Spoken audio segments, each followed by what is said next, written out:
Hai anh em, chào mừng các bạn đã trở lại với kênh Block Channel. Tình hình cày game cận Tết của anh em như thế nào rồi? Hay là những cái anh em đang tìm hiểu về thị trường NFT game thì đã tìm được cho mình cái dự án tiềm năng nào để đầu tư hay chưa?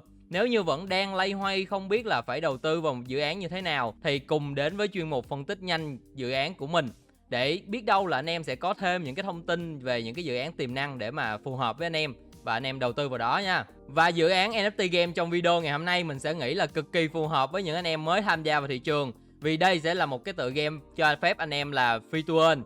Có nghĩa là anh em không cần phải bỏ chi phí ban đầu mà vẫn có thể chơi game và kiếm được tiền cho mình. Đây sẽ là một cái dự án rất là tốt để anh em làm quen với cái thị trường NFT game, cũng như là bắt đầu học hỏi thêm nhiều kiến thức hơn trong cái thị trường này. Và dự án NFT game trong video ngày hôm nay chính là F-Drive Fighter, hay được viết tắt là F2 NFT. Cùng mình dùng những cái tiêu chí cơ bản nhất để đánh giá xem là dự án này có gì tiềm năng và có đáng để anh em đầu tư hay không nha. F-Drive Fighter được giới thiệu là một tựa game thể loại MOBA 3D. Ngoài ra còn có thêm chế độ sinh tồn vòng bo. Đây được xem là hai thể loại game rất quen thuộc với những anh em game thủ, nhưng cũng là hai thể loại thu hút người chơi nhất thời điểm hiện tại. Mục tiêu của dự án cũng được đặt ra rất rõ ràng khi họ muốn cạnh tranh với những cái tựa game truyền thống về mặt trải nghiệm game của những game thủ và vẫn có thể mang lại nguồn thu nhập từ cái mã token phần thưởng cho người chơi của mình. Được xây dựng trên nền tảng Binance và game sẽ được chơi trên thiết bị điện thoại cho cả hai nền tảng Android và iOS luôn. Như đã giới thiệu ở đầu video thì F-Drive Fighter sẽ là một trò chơi free to play to earn, tức là các bạn sẽ bắt đầu tham gia vào trò chơi một cách miễn phí, không cần đầu tư chi phí ban đầu. Các bạn sẽ bắt đầu game với hai nhân vật cơ bản của game, nhưng tất nhiên là chơi free thì lúc nào anh em cũng sẽ phải bỏ công bỏ sức nhiều hơn so với những người chơi đầu tư những cái NFT và trang bị xịn rồi. Bắt đầu với những cái trận chiến trong F-Drive Fighter thì anh em có thể chiến đấu solo một mình, duo hoặc là thành một cái squad 4 người. Các bạn sẽ tham gia vào những cái trận đấu bao gồm 12, 24 hoặc là 32 người. Mỗi trận đấu ước tính kéo dài 5 phút. Anh em sẽ chọn cho mình một cái chế độ chơi phù hợp. Hiện tại thì dự án đang giới thiệu cho chúng ta 3 chế độ chơi chính, bao gồm là Battle Royale.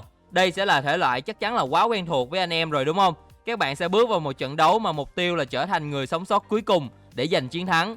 Mỗi 30 giây vòng bo sẽ thu hẹp lại một lần để tăng thêm cái độ hồi hộp cũng như là các cuộc đụng độ máu lửa giữa những team với nhau. Chế độ thứ hai là Capture Zone.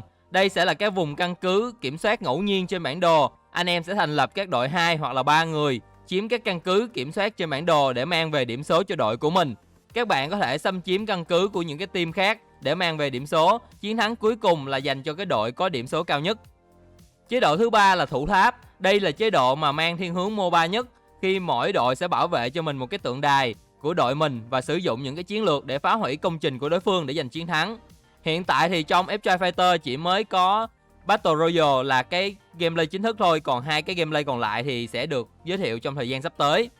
Gameplay cũng như là lối chơi của F-Drive Fighter tương đối là dễ hiểu, quen thuộc cũng như là dễ tiếp cận với đại đa số những cái tệp người chơi trong thị trường NFT game hiện tại. Đây sẽ là một điểm mạnh để dự án có thể xây dựng cộng đồng cho mình. Bắt đầu game thì anh em sẽ được phát miễn phí một nhân vật nam và một nhân vật nữ. Anh em cũng có thể đầu tư để sở hữu thêm cho mình 8 nhân vật khác trong game. Mỗi nhân vật sẽ có chỉ số và kỹ năng đặc biệt khác nhau. Ở nhân vật đều sẽ có những cái trang bị như là mũ, áo giáp, quần và giày. Các bạn có thể thay đổi linh hoạt các trang bị này cho nhân vật của mình. Tuy nhiên là đồ của nhân vật nam sẽ không thể nào mặc cho nhân vật nữ được và ngược lại. Trong game các vật phẩm này sẽ được chia thành 5 cấp độ, và tất nhiên là cấp độ càng cao thì chỉ số cộng sẽ càng mạnh. Anh em có thể nâng cấp trang bị của mình bằng cách là thu thập đủ 4 trang bị cùng loại, cùng cấp độ để up chúng lên một cái cấp tiếp theo. Ngoài các trang bị trên thì những cái trang bị vũ khí cũng sẽ là vật phẩm để tùy chỉnh và thay đổi được. Vũ khí sẽ chỉ có hai loại, đó là vũ khí tầm xa và vũ khí cận chiến. Các trang bị hỗ trợ cũng sẽ là thứ mà anh em cần lưu ý để mang về lợi thế khi chiến đấu.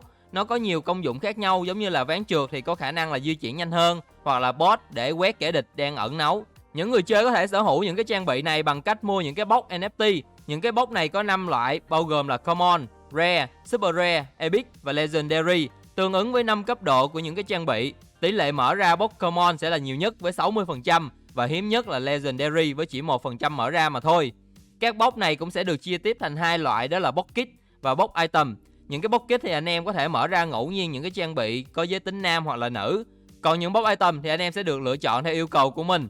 Các vật phẩm và nhân vật anh em sở hữu đều sẽ là những cái NFT của trò chơi. Anh em có thể dùng trong game, bày bán trên marketplace của dự án để thu về lợi nhuận cho mình. Thu phí trên Marketplace sẽ là 6% cho mỗi trang bị NFT được bán thành công. Nhắc tới Marketplace của dự án thì F-Drive Fighter sẽ cho anh em một cái trải nghiệm cực kỳ thú vị với những cái ứng dụng công nghệ VR và AR của mình. Khi anh em có thể sử dụng kính thực tế ảo và bước vào các gian hàng bày bán trên Marketplace của dự án, giống như là anh em đang đi chợ ở ngoài vậy đó. Nó sẽ có rất là nhiều cái gian hàng và bày bán các vật phẩm NFT khác nhau, mang lại một cái trải nghiệm mua sắm cực kỳ khác biệt. Hiện tại thì các bạn đã có thể xem qua các clip demo của dự án cung cấp, cũng như là xem được các box NFT mà F-Drive Fighter bày bán. Các ứng dụng AR cũng được tải trực tiếp từ cái trang chủ để anh em có thể trải nghiệm. Game còn muốn mang cả voice chat vào trong game để tăng cái khả năng tương tác giữa những người chơi với nhau, một điều mà những cái game NFT hiện tại vẫn chưa áp dụng nhiều. F-Drive Fighter sẽ sử dụng 2 mã token đều được phát triển trên mạng Binance Smart Chain. Đầu tiên là mã token FMC, đây sẽ là mã token trả thưởng của dự án. Các bạn sẽ nhận cái mã token này khi chiến thắng những cái trận đấu có thứ hạng cao trong bảng xếp hạng tuần hoặc là tháng, các sự kiện và các giải đấu. FMC cũng sẽ sử dụng để anh em trao đổi ra stablecoin, update các nhân vật trong game.